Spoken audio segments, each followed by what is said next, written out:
அந்த ஆட்சியில் மீண்டும் முதலமைச்சராக நான் தான் பொறுப்பேற்பேன்.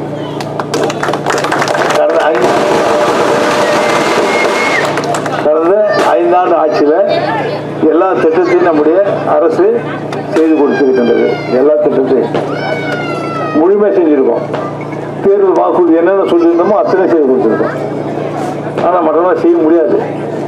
காங்கிரஸ் திமுக கூட்டணி அவங்களால யாரும் செய்ய முடியுமான்னா செய்ய முடியாது. ஏன்னா அங்கே தேசிய ஜனநாயக கூட்டணி ஆட்சி 2029 வரைக்கும் அங்கே தான் இருக்கும். அப்போ அவங்களுக்கு உதவி வேணுமா வேண்டியது இல்லையா? நமக்கு நிறைய வேணும். அப்போ தான் நமக்கு நிதி வாங்க முடியும். நம்ம புதுச்சேரி மாநிலத்தை நல்ல முறையில் மேம்படுத்தி வளர்ச்சி பாதையில் கொண்டு வர முடியும். அதுக்கு நீங்களாம் ஜக்கிச்ச வாக்களித்து வெற்றி பெற செய்வீங்க. தேசிய ஜனநாயக கூட்டணி ஆட்சி அமைய வைக்க வேண்டும். அந்த முதலமைச்சர் பொறுப்பேற்று மறுபடியும் இங்கே நான் வரேன். வந்து நம்ம மண்டல தொகுதியில் இருக்க நிறைய கோரிக்கைலாம் வச்சுருக்காங்க. குறைகள் இவற்றையெல்லாம் உடனடியாக செய்து கொடுக்க முடியும், செய்து கொடுக்கலாம். நீங்கள் அனைவரும் ஜக்கி சின்னத்தில் வாக்களிக்க வேண்டும் என்று உங்கள் தாய்மொழி கேட்டுக்கொள்கின்றேன். நன்றி, வணக்கம்.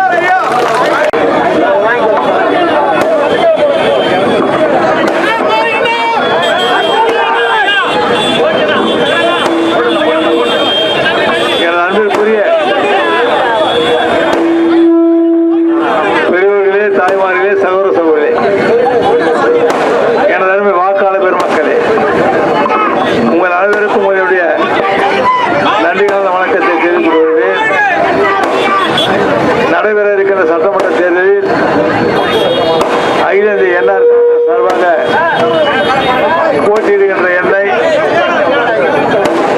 அகில இந்திய என்ஆர் காங்கிரஸ் சார்பாக போட்டியிடுகின்ற என்னை நீங்கள் அனைவரும் ஜக்கி சின்னத்தில் வாக்களித்து பெருவாரியான வாக்கு வித்தியாசத்தை வெற்றியடை செய்ய வேண்டும் என்று உங்களை தாழ்வோடு கேட்டுக்கொள்கிறேன்.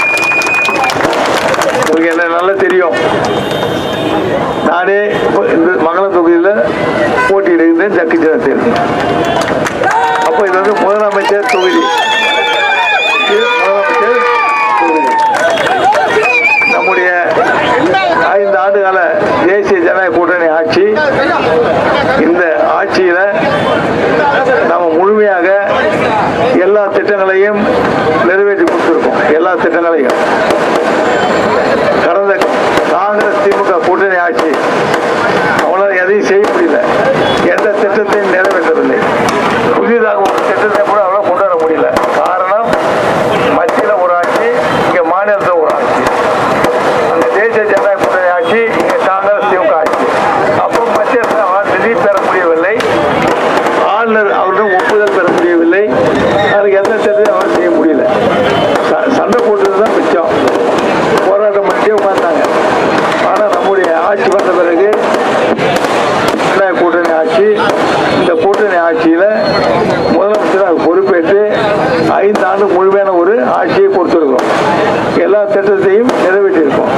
குறிப்பாக சொல்ல வேண்டும் என்று சொன்னால், முதியோருக்கான உதவி தொகையை கூட அந்த ஆட்சியில் உயர்த்தி கொடுக்கல. நம்ம 1000 ரூபா உயர்த்தி கொடுத்துருக்கோம்.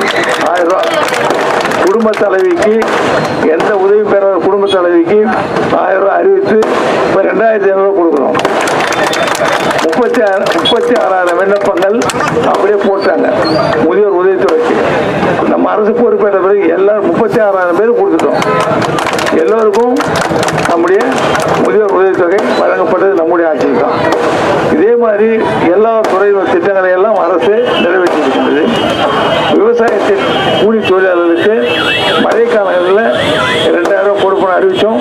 2000 விவசாயிகளுக்கான திட்டங்களை முழுமையாக செயல்படுத்திய அரசு நம்முடைய அரசு. மாணவர்களுக்கான கல்வி திட்டம், லேப்டாப் வழங்குகிற திட்டம் அவங்களால கொடுக்க முடியல. நம்ம வந்த உடனே பிள்ளைங்கள்லாம் கேட்டே இருந்தாங்க. இப்போ இந்த ஆண்டு வரை லேப்டாப் அனைவரும் கொடுக்கப்பட்டு விட்டது. கல்வி கட்டணம் 27 கோடி ரூபாய் ஒதுக்கி முழுவதுமாக கல்வி கட்டணத்தை செலுத்தியது நம்முடைய அரசு. எல்லோருக்கும் இலவச கல்வி, எல்லோருக்கும் இலவச கல்வி. பள்ளியில் மட்டுமல்ல, கல்லூரியும் சென்று படிப்பதற்கு நம்முடைய அரசானது பல கல்லூரிகளை கொண்டு வந்திருக்கின்றது. எல்லா மாணவர்களும் 12ஆம் வகுப்பு படித்து முடித்த பிறகு கல்லூரிக்கு சென்ற வாய்ப்பை நம்முடைய அரசு உருவாக்கி கொடுத்திருக்கின்றது. இது மாதிரி எத்தனையோ திட்டங்களை தேர்தல் வந்திருக்கு. மறுபடியும் நம்ம ஆட்சி வேணுமா இல்லையா?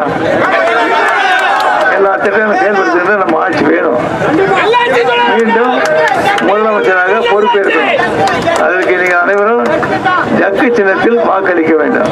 பெருவாரியான வாக்கு வித்தியாசத்தில் வெற்றி பெற வேண்டும். நம்முடைய ஆட்சி வந்தால்தான் மறுபடியும் புதுச்சேரிக்குரிய முன்னேற்ற பணியெல்லாம் நாம் தொடர்ந்து செயல்படுத்த முடியும். மத்திய அரசு நமக்கு நிதி கொடுக்கும். அதனால் மறுபடியும் தேசிய ஜனநாயக கூட்டணி ஆட்சி அமைவதற்கு நீங்கள் ஜக்கு சின்னத்தில் வாக்களிக்க வேண்டும் என்று உங்களை தாழ்மையோடு கேட்டுக்கொள்கின்றேன். 5000 இளைஞர்கள் வேலை கொடுத்திருக்கோம். மீண்டும் வந்து மேலும் ஒரு 5000 இளைஞர்களுக்கு இந்த அரசு மூலமாக வேலை கொடுக்கப்படும் நம்முடைய ஆட்சியில். அதனால் நீங்கள் ஜக்கு சின்னத்திற்கு வாக்களிக்க வேண்டும் என்று உங்களை தாழ்வோடு கேட்டுக்கொள்கின்றேன். நன்றி, வணக்கம். அப்ப யாரை பார்த்து ஓட்டு போகணும்? யாரு தான் நல்லா இருக்கும்?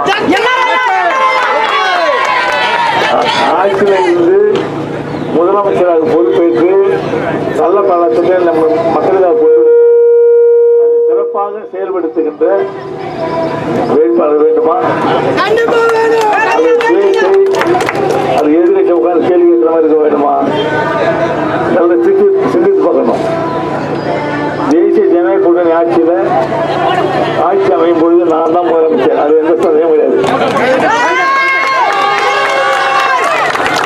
செய்து கொடுக்கின்ற இடத்துல இருப்பேன் கண்டிப்பா. மற்ற யாரும் வந்து கேள்வி கேட்கறது தான் போகணும். ஆட்சி அமைக்க முடியாது. தேசிய ஜனநாயக கூட்டணி ஆட்சி மட்டும்தான் வரும். ஏன்னா எந்த பிரச்சனையும் இல்லாமல் கூட்டணி அமைத்து தேர்தல் சந்திக்கின்ற ஒரு கட்சி தேசிய ஜனநாயக கூட்டணி. ஆனால் குழப்பத்தில் உள்ள இது யாரு? டிஎம்கே காங்கிரஸ் கூட்டணி.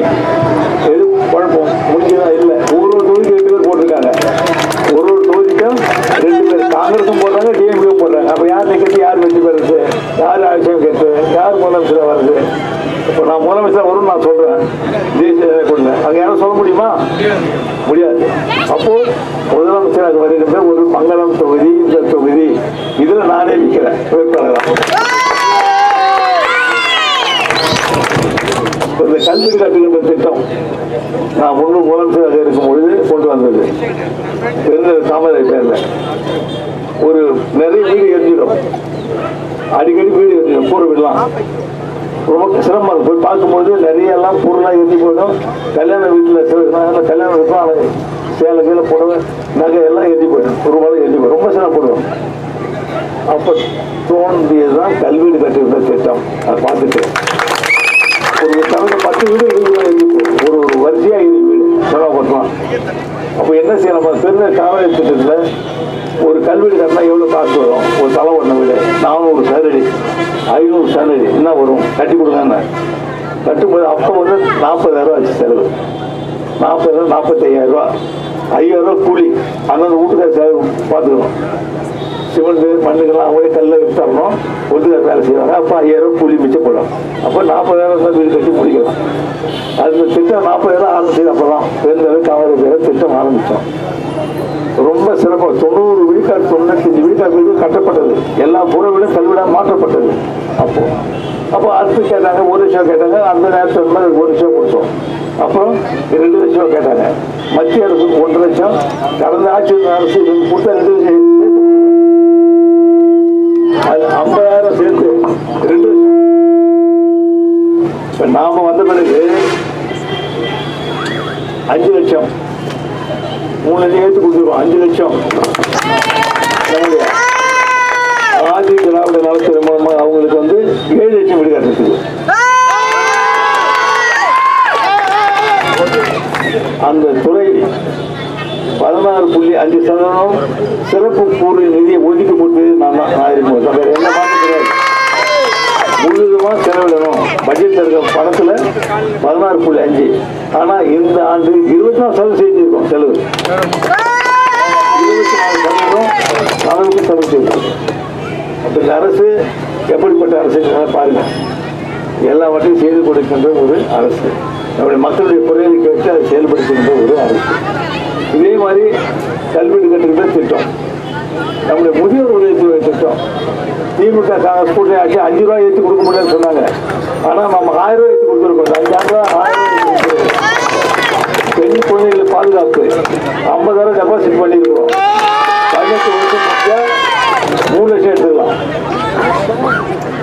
அதே மாதிரி பெண் குடும்ப தலைவிக்கு 2,500 ரூபாய் நம்ம கொடுத்துருக்கோம். தமிழகத்தில் 2,000 கொடுக்கலாம்னு இப்பதான் அறிக்கை விடுறாங்க, சொல்லியிருக்காங்க. நாம 2,000 ரூபாய் கொடுக்குறோம், ஏற்றுக்கலாம். நம்ம 2,000 ரூபாய் உயர்த்தி கொடுக்கலாம். அது செய்வோம், வந்தவொடனே செய்வோம். மஞ்சள் நாட்டில் 1000 கேட்குறாங்க, அவங்களும் கொடுப்போம். இலவச அரிசி கேட்டாங்க, போடுறோம். இலவச கோதுமை கொடுக்குறோம், 2 கிலோ கோதுமை கொடுக்குறோம்.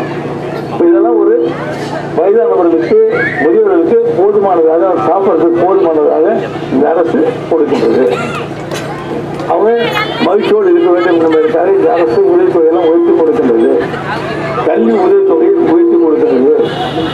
பிள்ளைகளுக்கு லேப்டாப், இலவச மிதிவண்டி, காலனி, இதையெல்லாம் முறையாக அந்தந்த ஆண்டு அப்படியே கொடுக்கப்படுகிறது.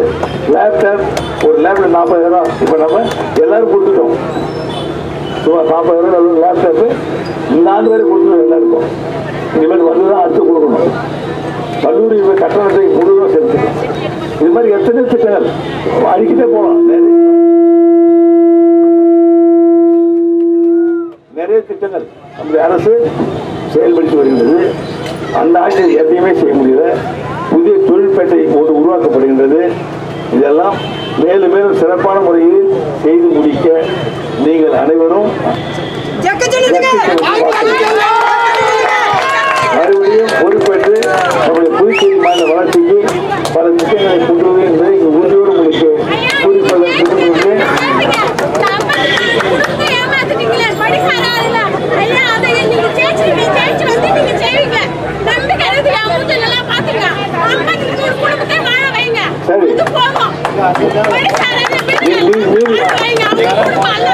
ஒரு நாள் கோட்டைக்கு போனாரு, இவங்க எல்லாம் தூக்கிட்டு இருந்தாங்க, விட்டுட்டாங்க. நான் என்ன பண்றது, மறுபடியும் செய்யணும்.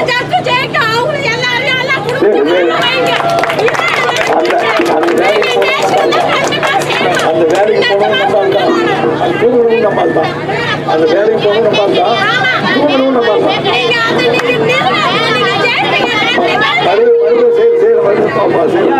எங்க வீட்டுல தான் கேக்குறாங்க.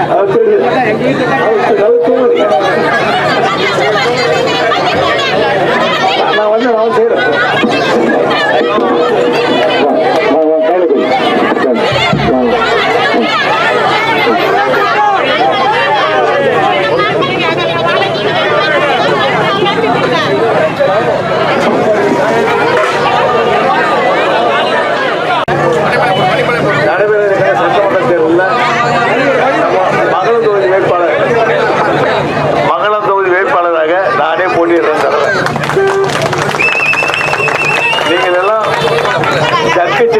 வாக்களித்து என்னை வெற்றி பெற செய்து மறுபடியும் முதலமைச்சராக பொறுப்பேற்க செய்ய வேண்டும். முதலமைச்சர் தொகுதியாக இந்த தொகுதி மாற வேண்டும். தேசிய ஜனநாயக கூட்டணி ஆட்சியுடைய முதலமைச்சர் நானாக தான் இருப்பார், எந்த சந்தேகமும் இல்லை. தேசிய ஜனநாயக கூட்டணி ஆட்சி வரணும். மத்தியில் ஆளுகின்ற ஆட்சி எதுவோ அதுவும் அந்த ஆட்சியுடைய ஆட்சியில் இருந்தால் நமக்கு நிதி கிடைக்கும். அந்த நிதியை மக்களுக்காக புதுச்சேரி மாநில முன்னேற்றத்துக்காக பயன்படுத்தலாம். இல்லைன்னு சொன்னால் சண்டை போட்டு தான் இருக்கு, நிதி கிடைக்காது. நிதி கிடைக்க மக்களுக்கு எப்படி செய்ய முடியும்? திமுக காங்கிரஸ் கூட்டணி நிச்சா அதான் நடந்தது. நீங்க பாருங்க, திமுக காங்கிரஸ் கூட்டணி ஆட்சி என்ன செஞ்சது? ஒன்றும் செய்யல. ஆனால் நம்முடைய அரசு வந்த பிறகு எல்லா திட்டங்களும் சேர்ந்து வரும், புதிய திட்டங்களை போட்டு அதையும் செயல்படுத்திட்டு வரும். அப்போ எந்த ஆட்சி வேணும்?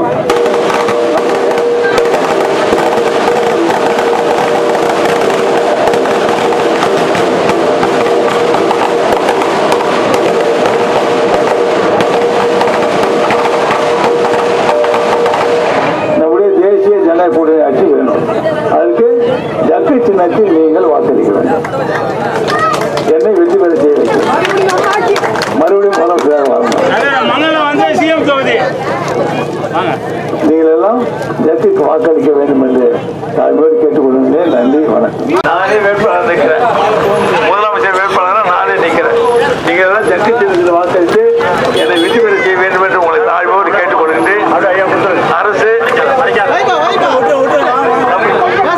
பொறுப்பேற்று மங்களம் தொகுதிக்கான அத்தனை பணி இங்கே கூறிக்கொண்டு நீங்கள் அனைவரும் ஜக்கு சின்னத்தில் வாக்களிக்க வேண்டும் என்று கேட்டுக்கொள்கின்றேன். நன்றி, வணக்கம். வெற்றி பெற்ற தாழ்வோடு கேட்டுக்கொள்கிறேன்.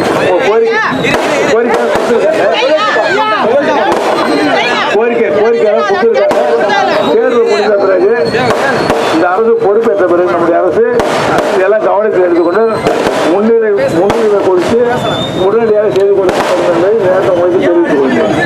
கண்டிப்பாக